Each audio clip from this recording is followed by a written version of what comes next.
L'apôtre Paul a rapporté qu'en raison de l'importance de la révélation qu'il a reçue, de peur qu'il ne se glorifie outre mesure, une écharpe dans la chair lui fut donnée. Un messager de Satan pour le frapper, pour le souffleter. Il supplia 3 fois le Seigneur pour cette chose, mais le Seigneur lui dit, « Ma grâce te suffit, car ma puissance s'accomplit dans la faiblesse. » Nous n'avons pas de raison de croire que la faiblesse en question était physique. Je trouve qu'il est difficile de ne pas croire qu'il s'agit en fait de la maladie qu'on appelle la malaria.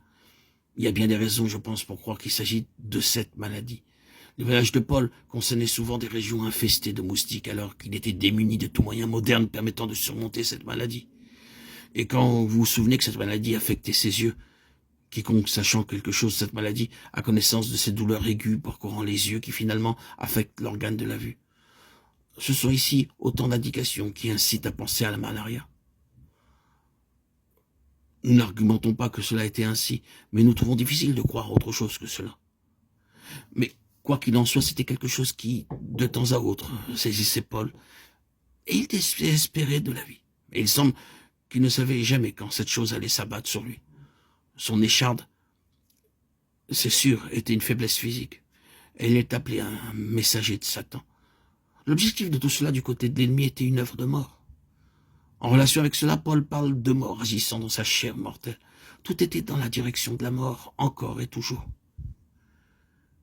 Il faisait face et combattait la mort tout le temps.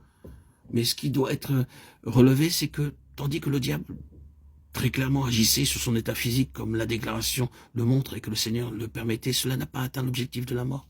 Mais au contraire, le cours de la vie de cet homme est celui d'un triomphe constant sur cette mort et sur Satan. Il est manifeste que la puissance de la mort nous assaille et que le Seigneur n'empêche pas tout le temps le diable d'attaquer notre corps. Mais cela ne signifie pas que le Seigneur a comme intention pour nous la mort.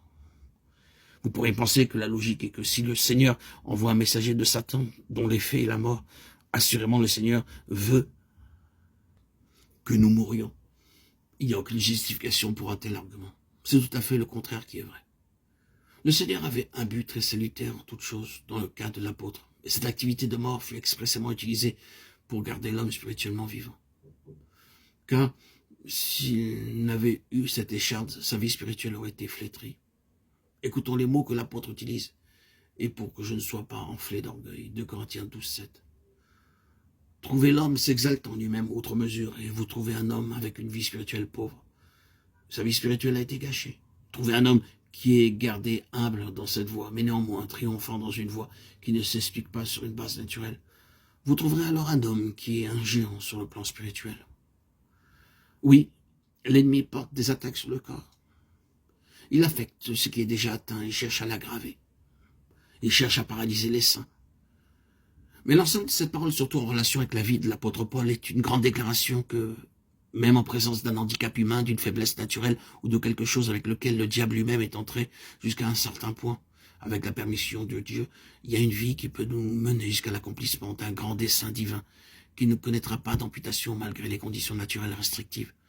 Saisissez-vous de cela. Ne sombrez pas sur vos conditions. Ne dites pas, puisque telle ou telle chose est ma condition, alors le dessein de Dieu dans toute sa perspective est impossible pour moi. Cela s'appelle du désespoir et non de la foi.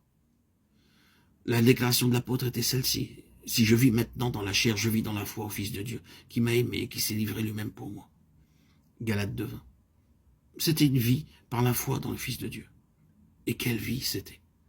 Vraiment, dans son cas, il s'agissait de la vie triomphante sur la mort, toujours présente. Mais c'est une bataille. Lisez la seconde lettre aux Corinthiens et vous trouverez les traces de la bataille. Paul vient de sortir d'une situation extrêmement difficile où il désespérait de conserver la vie. Il fut amené si bas dans cette situation, quelle qu'elle fût, qu'il désespérait de jamais recouvrer la vie. Mais il en sortit. Il portait les marques de la bataille avec la mort. Mais il continua sa course bien après avoir écrit la deuxième lettre aux Corinthiens.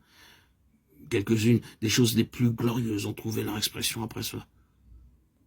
Croyons en vertu de la vie du Seigneur en nous et désavouons tous les arguments au sujet de notre propre état ou que l'ennemi voudrait nous imposer en raison de ce que nous ressentons ou de l'apparence des choses. Nous devons prendre tout cela à cœur